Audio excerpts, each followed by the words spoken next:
ఎందుకంటే జగన్మోహన్ రెడ్డి గారు లాంటి ఒక క్యారెక్టర్ లేనిటువంటి వ్యక్తి ఈ ఆంధ్రప్రదేశ్ రాష్ట్రానికి 5 సంవత్సరాలు ముఖ్యమంత్రిగా ఉన్నాడా? ఇటువంటి వ్యక్తి ఈ రాష్ట్రంలో ఒక రాజకీయ పార్టీని నడుపుతున్నాడా అనేటువంటి ఈవేళ ఆలోచన ఈరోజు ప్రజల్లో ఉన్నటువంటి పరిస్థితి.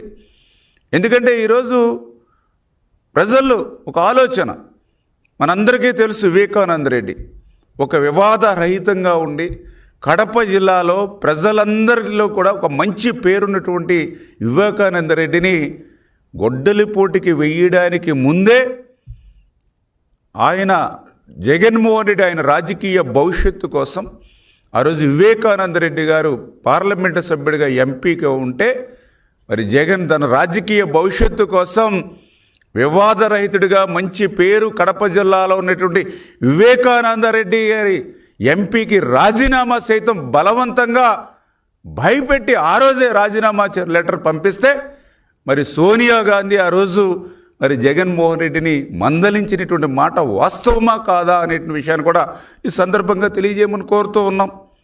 అదేవిధంగా ఆ రోజు మనందరం కూడా చూసాం, తండ్రి అచూకి ఇంకా లభ్యం కానిటువంటి స్థితిలో కూడా సంతకాలు సేకరణ చేయవలసినటువంటి అవసరం ఎట్లా వచ్చిందో ఈరోజు జగన్మోహన్ రెడ్డి ప్రజలకు సమాధానం చెప్పవలసినటువంటి అవసరం ఉంది.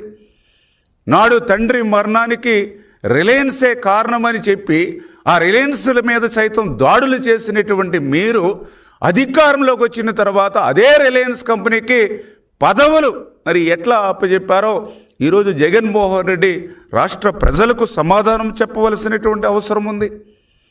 అంతకు మించి ఆ రోజు విజయమ్మ గారు స్వయంగా రోసయ్య గారితో ఆ రోజు క్లియర్గా, రోసయ్య గారు పెద్ద మనిషి, వివాదరహితుడు, ఆయనే చాలా క్లియర్గా చెప్పారు. రోసయ్య గారు ఎవరైతే ఈ యొక్క జగన్మోహన్ రెడ్డి ఈ యొక్క బెంగళూరు నుంచి ఈ రాష్ట్రానికి వచ్చి మరి ఇక్కడ చేసేటువంటి పనులతోటి స్వయంగా ఆయన తండ్రి రాజశేఖర్ రెడ్డి జగన్మోహన్ రెడ్డిని రావద్దు అని మాట్లాడుతూ ఉంటే మరి యొక్క పుత్రుడిగా అటు జగన్మోహన్ రెడ్డి నేను కట్టడి చేయలేకపోతున్నాను, మీరైనా చెప్పండి ఆయనని బెంగళూరులోనే ఉండిపోమని అని సాక్షాత్తు ఆయన తల్లి విజయమ్మ గారు రోసయ్య గారికి చెప్పారని అంటే ఎటువంటి పోకడ జగన్మోహన్ రెడ్డి గారిలో ఉందో మనందరికీ కూడా అర్థమవుతున్నటువంటి పరిస్థితి. ఆ రోజు కూడా కిరణ్ కుమార్ రెడ్డి గారు కూడా చెప్పారు, పరిటాల రవి హత్య కేసు నుండి బయటపడేయడానికి 6 నెలలు సమయం పట్టిందని. మనం కూడా చూస్తూ ఉన్నాం. ఆ రోజు పరిటాల రవి హత్యలో కానీ మొన్న జరిగినటువంటి వివేకానంద రెడ్డి మరి గొడ్డలి పోటుకి సంబంధించినటువంటి హత్య విషయంలో కానీ సాక్షులు ఎవరైతే ఉన్నారో ఒక్కొక్కరు ఎందుకు మరి ఈ యొక్క మాయం అవుతూ ఉన్నారో దానికి కూడా సమాధానం చెప్పాల్సిన అవసరం ఉంది. ఎందుకంటే ఆ రోజు మనందరం కూడా చూసాం, పరిటాల హత్య కేసులో ఉన్నటువంటి ఎవరైతే సాక్షులు ఉన్నారో ఒక్కొక్కరిని కూడా మరి అంతం చేసినటువంటి పరిస్థితి. ఈరోజు కూడా వివేకానంద రెడ్డి హత్య కేసులో ఉన్నటువంటి సాక్షులు ఎవరైతే ఉన్నారో వాళ్ళని కూడా ఒక్కొక్కరిని ఈరోజు మరి అంతం చేయడానికి కారణాలేంటో ఈవేళ జగన్మోహన్ రెడ్డి కూడా ఈవేళ సమాధానం చెప్పవలసినటువంటి అవసరం ఉంది.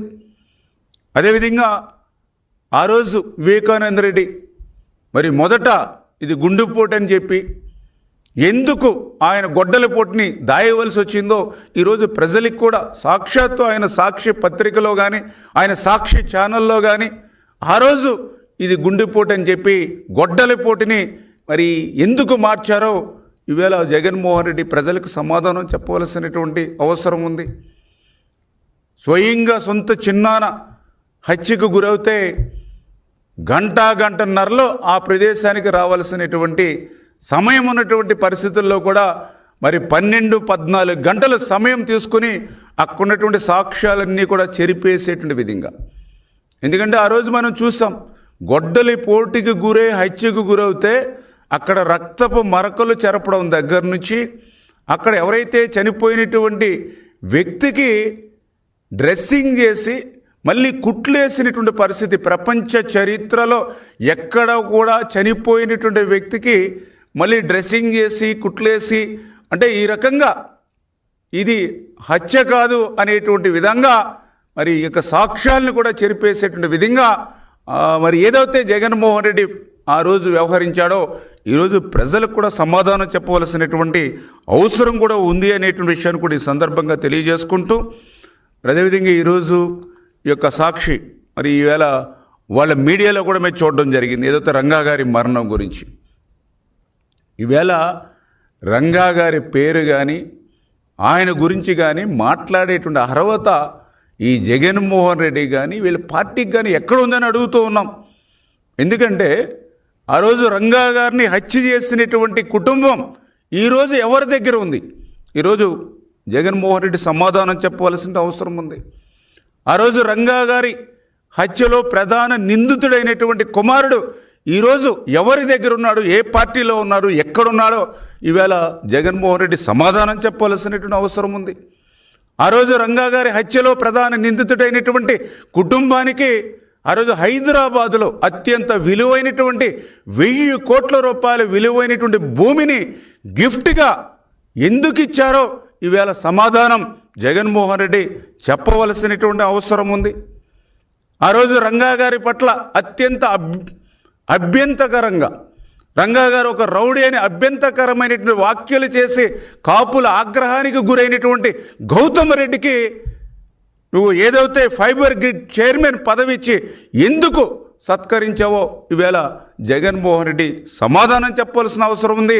ఆ యొక్క అభ్యంతరకరమైనటువంటి వ్యాఖ్యలు రంగా గారి పట్ల చేసినటువంటి ఆ గౌతమ్ రెడ్డిని ఈరోజు నువ్వు ఎందుకు హక్కును చేర్చుకున్నావో మరి ఈరోజు జగన్మోహన్ రెడ్డి సమాధానం చెప్పవలసినటువంటి అవసరం ఉంది. అంతకు మించి రంగా గారి కుటుంబం ఈరోజు ఏ రాజకీయ పార్టీ పట్ల బాసటగా ఉంది, ఏ రాజకీయ పార్టీ పక్షాన ఉందో ఈరోజు సమాధానం చెప్పవలసినటువంటి అవసరం ఉంది.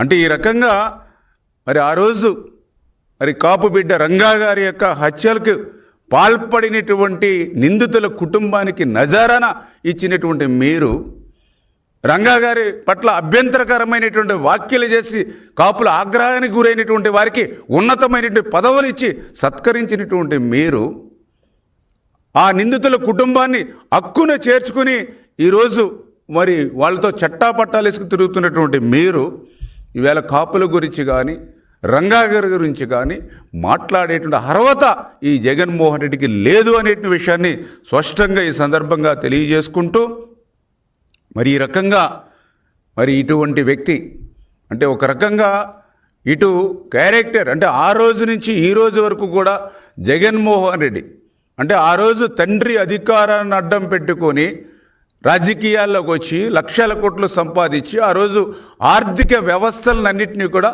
కలుషితం చేసినటువంటి వ్యక్తి మళ్ళీ ఆయన ఒక పార్టీని పెట్టి రాజకీయాల్లోకి వచ్చి రాజకీయ వ్యవస్థనంతా కూడా కలుషితం చేసినటువంటి పరిస్థితి. తర్వాత అధికారంలోకి వచ్చి పరిపాలనంతా కూడా కలుషితం చేసి రాజకీయ నాయకుల్ని అధికారులను కూడా కలుషితం చేసినటువంటి వ్యక్తి. అంచేత ఇటువంటి వ్యక్తికి ఈవేళ ఈ ఆంధ్రప్రదేశ్ రాష్ట్రంలో రాజకీయ పార్టీని నడిపేటువంటి నైతిక అర్హత వీరికి లేదు. ఇటువంటి గొడ్డలి పార్టీ పట్ల ప్రజలందరూ కూడా అప్రమత్తంగా ఉండవలసినటువంటి అవసరం ఉంది. రాజకీయంగా భవిష్యత్తులో ఇటువంటి గొడ్డలి పార్టీకి రాజకీయ సమాధి కట్టవలసినటువంటి అవసరం ఉంది. ఇటువంటి గొడ్డలి పార్టీకి భవిష్యత్తులో ఈ రాష్ట్రంలో స్థానం లేకుండా మరి వీళ్ళని శాశ్వతంగా రద్దు చేయవలసినటువంటి అవసరం కూడా ఉంది అనే విషయాన్ని ఈ సందర్భంగా మీ ద్వారా తెలియజేసుకుంటూ, ఇది రేపటి మన భవిష్యత్తు కోసం. ఎందుకంటే ఈవేళ ఆంధ్రప్రదేశ్ రాష్ట్రం మనందరికీ తెలుసు, ఆ రోజు 2014లో రాష్ట్ర విభజన కంటే కూడా 2019-24 5 సంవత్సరాల వైసీపీ పాలనలోని ఈ రాష్ట్రం ఎక్కువ నష్టం జరిగింది.